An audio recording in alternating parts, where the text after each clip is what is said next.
Imagine entrar no coração do Palatino, o centro do poder de Roma, e encontrar não um templo da política, mas um bordel imperial. Sob a luz das tochas, senadores eram forçados a entregar suas esposas ao leito do imperador, enquanto o riso insano de Calígula ecoava pelos corredores. O palácio de mármore se transformou em um antro de luxúria e humilhação. Quem ousaria recusar? Quem sobrevivia a esse jogo de poder e desejo?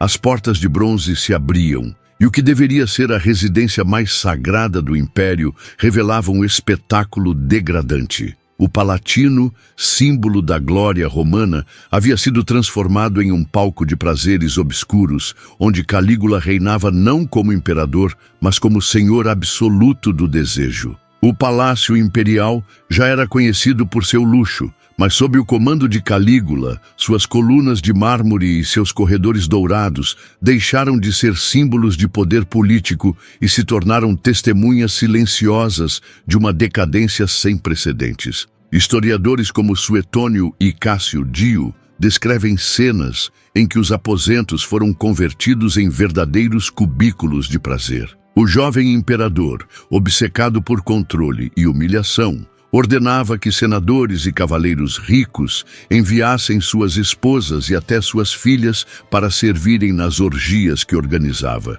Ninguém ousava recusar. A recusa significava a morte e a submissão significava viver com a honra despedaçada. Durante os banquetes, Calígula descia de seu trono ladeado por guardas armados, observando cada rosto com um sorriso cruel. Bastava um gesto para que qualquer mulher presente fosse levada a seus aposentos diante dos olhos desesperados dos maridos. O silêncio forçado dos nobres era tão ensurdecedor quanto os gemidos que ecoavam pelos corredores. Roma, que se orgulhava de sua disciplina e moralidade pública, era agora forçada a assistir à degradação de sua elite. O imperador não via o sexo apenas como prazer, mas como instrumento político. A cada ato, ele reforçava sua autoridade, provando que nem a honra das famílias mais poderosas estava acima de sua vontade. O Palatino deixou de ser o coração da república transformada em império.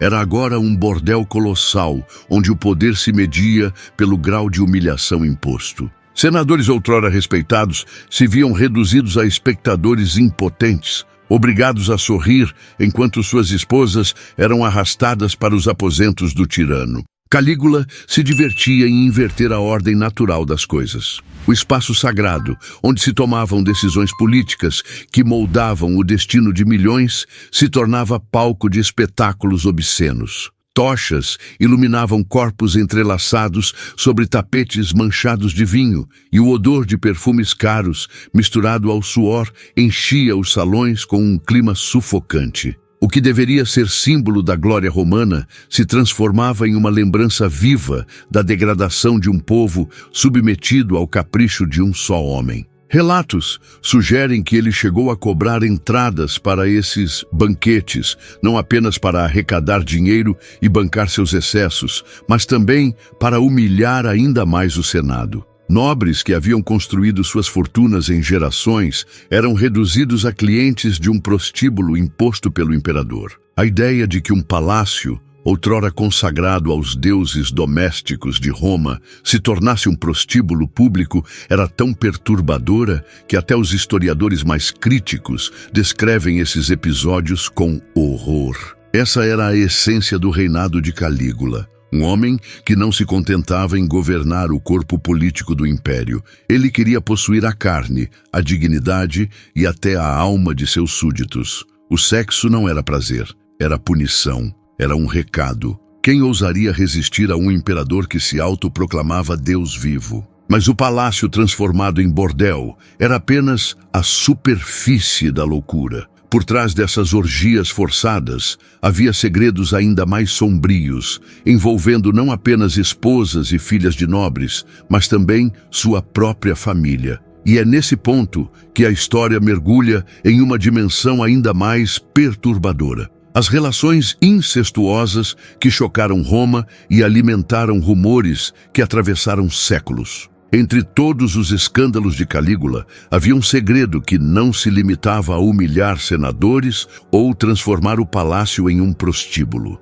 Esse segredo atingia o coração da própria família imperial e afrontava os deuses de Roma: o incesto. Desde cedo, Calígula mostrou uma devoção peculiar por suas irmãs, especialmente Drusila. Suetônio narra que ele a tratava não como uma parente, mas como uma esposa. Ela se tornara sua companheira inseparável, aparecendo ao seu lado em banquetes e até ocupando um lugar de destaque em cerimônias públicas, algo inédito para uma mulher naquela posição. Roma inteira sussurrava. O imperador dividia o leito com sua própria irmã. Drusila era vista como sua favorita, não apenas pela beleza que os relatos destacam, mas pela forma quase divina com que Calígula a exaltava. Quando ela morreu em 38 d.C., vítima de uma febre repentina, o imperador mergulhou em um luto desmedido. Ele ordenou luto oficial em todo o império,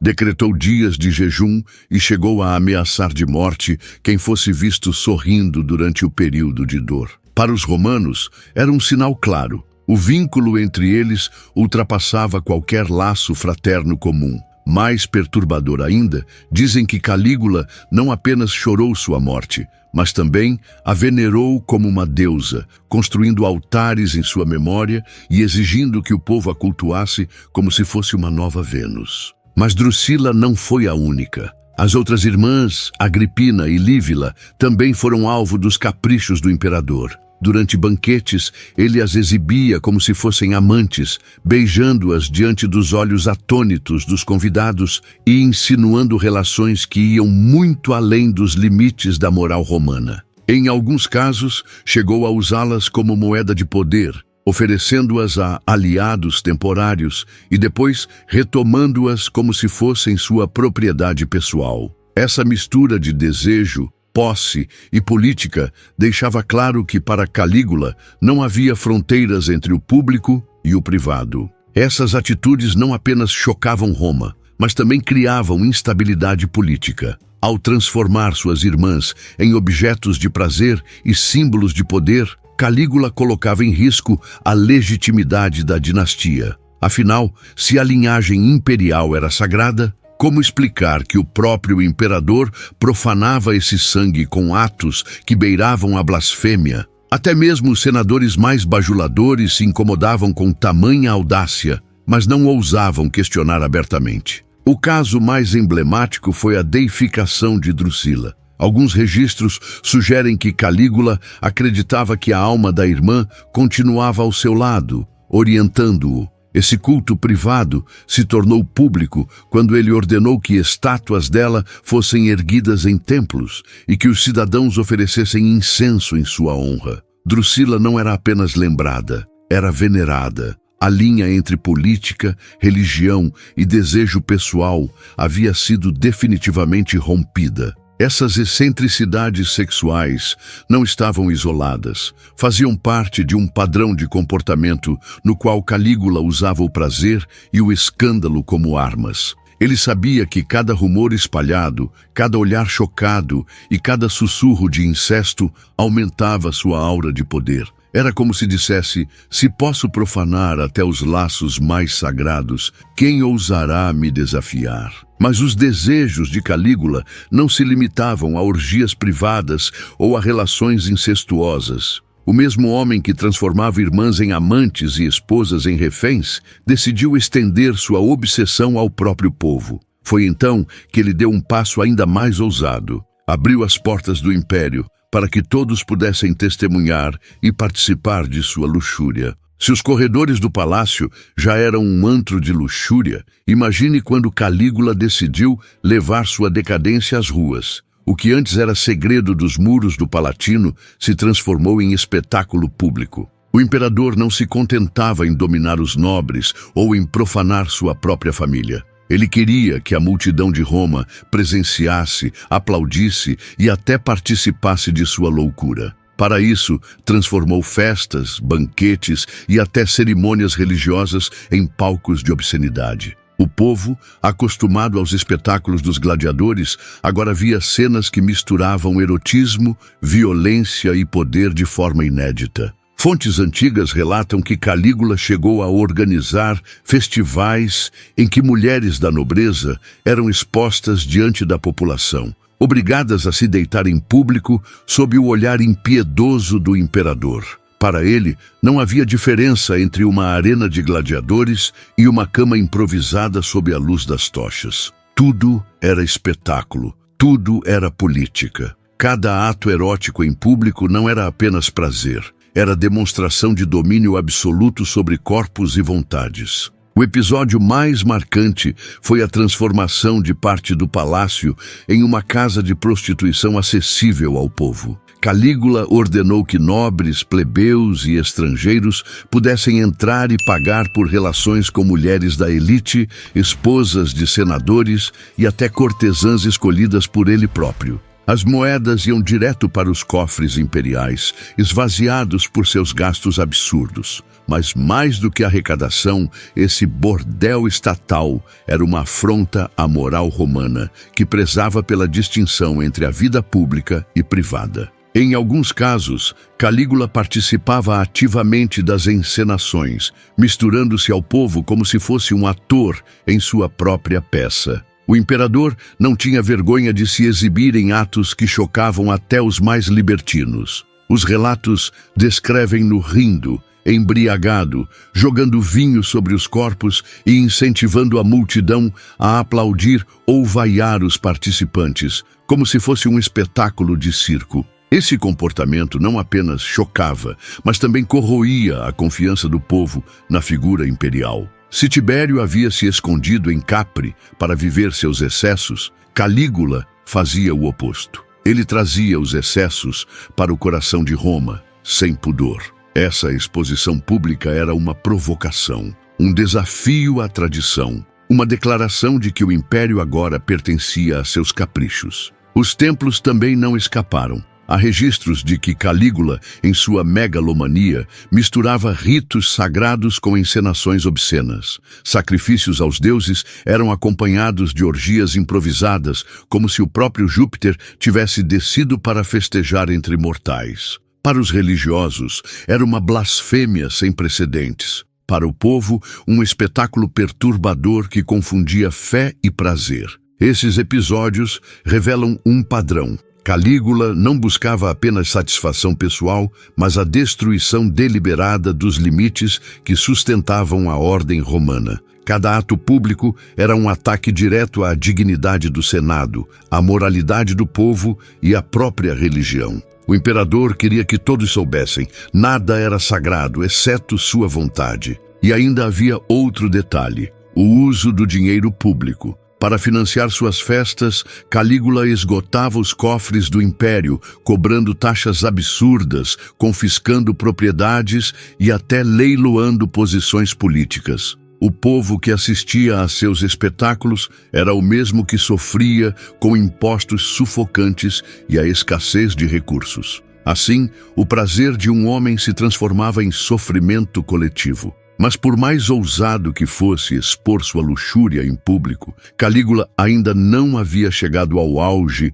de sua insanidade. O próximo passo de sua loucura seria ainda mais ousado e perigoso. Desafiar os próprios deuses, colocando-se acima deles e exigindo ser adorado como divindade. Não bastava ser imperador. Para Calígula, o trono romano não era suficiente. Ele queria mais, queria ser adorado como um deus, vivo, de carne e osso, superior até aos próprios deuses que Roma venerava havia séculos. Historiadores como Suetônio e Cássio Dio relatam que Calígula ordenou que estátuas douradas de sua imagem fossem erguidas em templos consagrados a Júpiter e Marte. O imperador não apenas desejava dividir espaço com os deuses, ele queria substituí-los. Exigia que sacerdotes realizassem sacrifícios em sua honra, que cidadãos queimassem incenso diante de sua estátua e que multidões o reverenciassem com a mesma devoção dedicada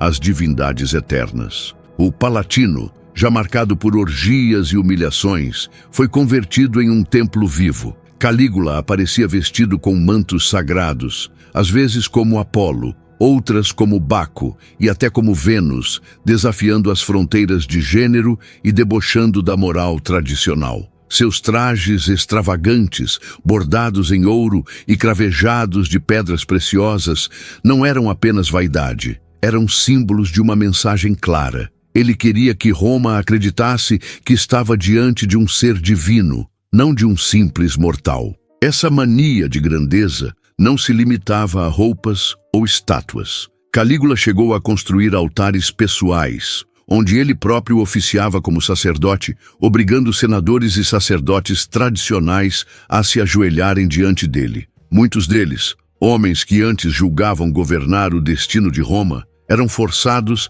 a beijar seus pés, como se fossem devotos diante de uma divindade. A humilhação era dupla, política e espiritual. O imperador também ousou impor sua divindade fora de Roma. Na Judéia, por exemplo, ordenou que uma estátua sua fosse erguida no Templo de Jerusalém, ato considerado uma das maiores provocações religiosas de sua época. A resistência foi imediata. Para os judeus, tal gesto era um insulto intolerável. O império inteiro percebia que a loucura de Calígula não tinha limites. Mas essa autodeificação não era apenas política. Estava profundamente ligada a seus prazeres e excessos. As cerimônias religiosas organizadas em sua honra eram frequentemente misturadas a orgias, como se o sexo fosse uma oferenda ao Deus vivo. Sacrifícios de animais eram acompanhados por danças sensuais e festins, onde o vinho jorrava sem fim.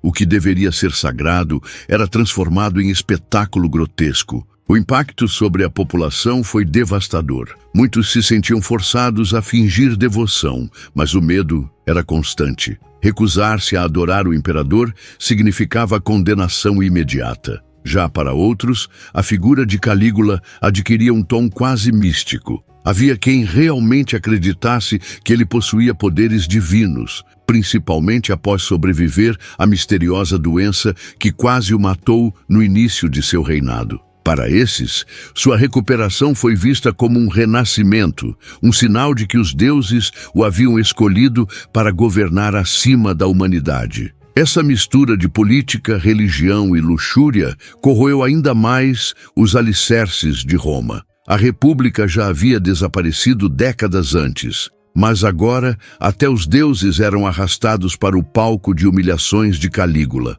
O imperador não queria apenas governar Roma, queria que Roma se ajoelhasse diante dele como senhor absoluto do corpo, da mente e da alma. Mas havia um preço para tamanha arrogância. Se o povo murmurava em segredo e os sacerdotes temiam pela fé, a elite militar e política começava a ver o imperador não como um deus, mas como uma ameaça insustentável. O culto a Calígula seria o estopim para uma conspiração que transformaria sua divindade proclamada em sangue derramado. Nenhum tirano permanece invencível para sempre. Por trás das paredes douradas do Palatino, enquanto Calígula se proclamava Deus, crescia em silêncio uma conspiração. Aqueles que juraram protegê-lo agora afiavam suas lâminas contra ele. O imperador havia humilhado senadores, arruinado famílias nobres, insultado generais e escarnecido de seus próprios guardas.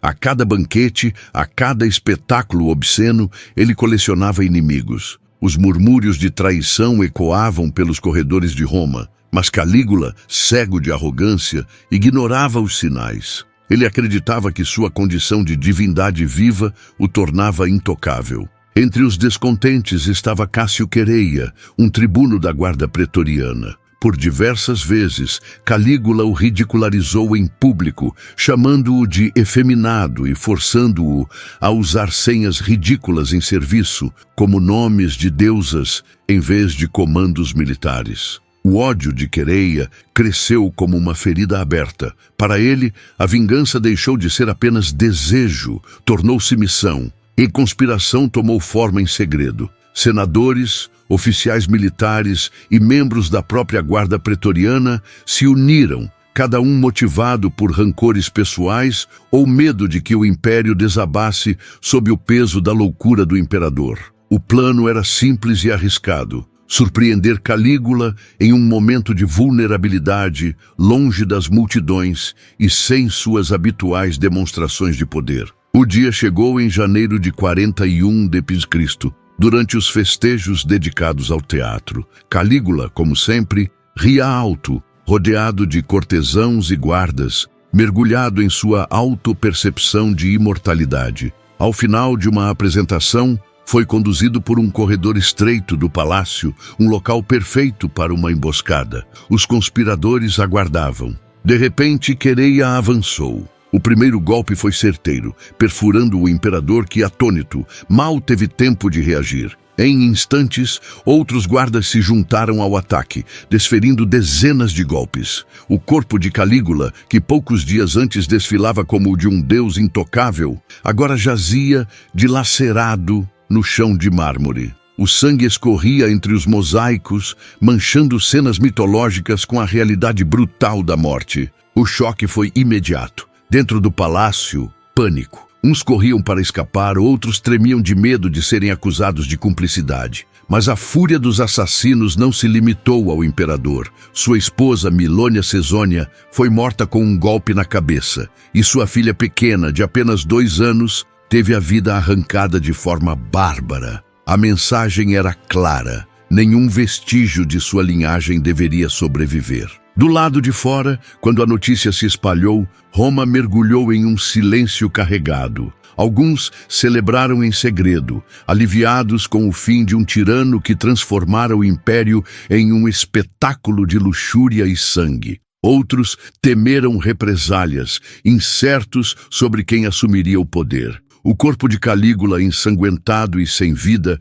foi abandonado por horas, até ser recolhido às pressas por escravos leais e cremado em um enterro discreto, sem as honras devidas a um imperador. Mas a morte de Calígula não trouxe apenas alívio. Ela abriu espaço para um novo dilema: quem governaria Roma agora? O Senado cogitou restaurar a República, mas a guarda pretoriana, ciente de sua força, colocou no trono um membro improvável da família imperial. Cláudio, tio de Calígula, até então visto como figura frágil e inofensiva. A conspiração havia conseguido derrubar um homem que se dizia Deus, mas deixou o império diante de uma pergunta ainda mais complexa: seria possível apagar os vestígios de sua loucura? A morte de Calígula marcou o fim de um reinado curto e devastador, mas não apagou o impacto de seus atos. Seu nome continuaria ecoando como sinônimo de luxúria,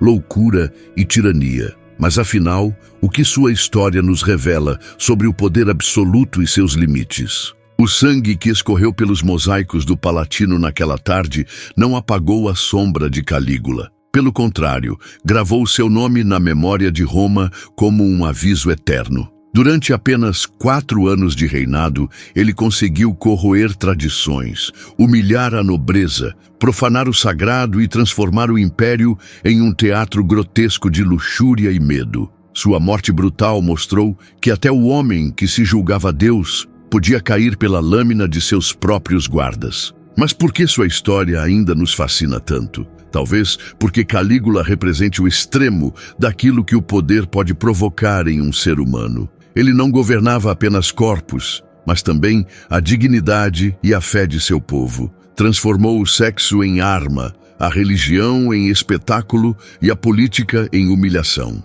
Para muitos, ele não foi apenas um imperador louco, mas o reflexo de um império em decadência, onde o excesso se confundia com grandeza e a crueldade com autoridade. Os romanos tentaram apagar sua lembrança, destruindo estátuas e registros. No entanto, o que é verdadeiramente monstruoso nunca desaparece por completo. O nome de Calígula continuou sendo sussurrado em tavernas, recontado em pergaminhos e lembrado como um pesadelo coletivo. Um imperador que acreditava ser eterno acabou reduzido a cinzas, mas seu legado de loucura sobreviveu nos corredores da história. Hoje, olhar para a trajetória de Calígula é encarar um espelho sombrio. Ele nos faz refletir sobre os riscos do poder sem limites e sobre como o desejo desenfreado pode destruir não apenas um homem, mas um império inteiro. Sua vida foi um espetáculo de arrogância e excesso, e sua queda, uma lembrança de que nenhum trono é indestrutível. E você acredita que Calígula foi apenas um tirano insano ou uma figura construída e exagerada pelos inimigos políticos que quiseram manchar sua memória? Deixe sua opinião nos comentários. Seu ponto de vista é importante. Se gostou dessa história sombria da Roma Antiga, deixe o like, inscreva-se e continue conosco. No próximo vídeo, vamos mergulhar em outro capítulo perturbador da história, onde o poder e a loucura caminharam lado a lado.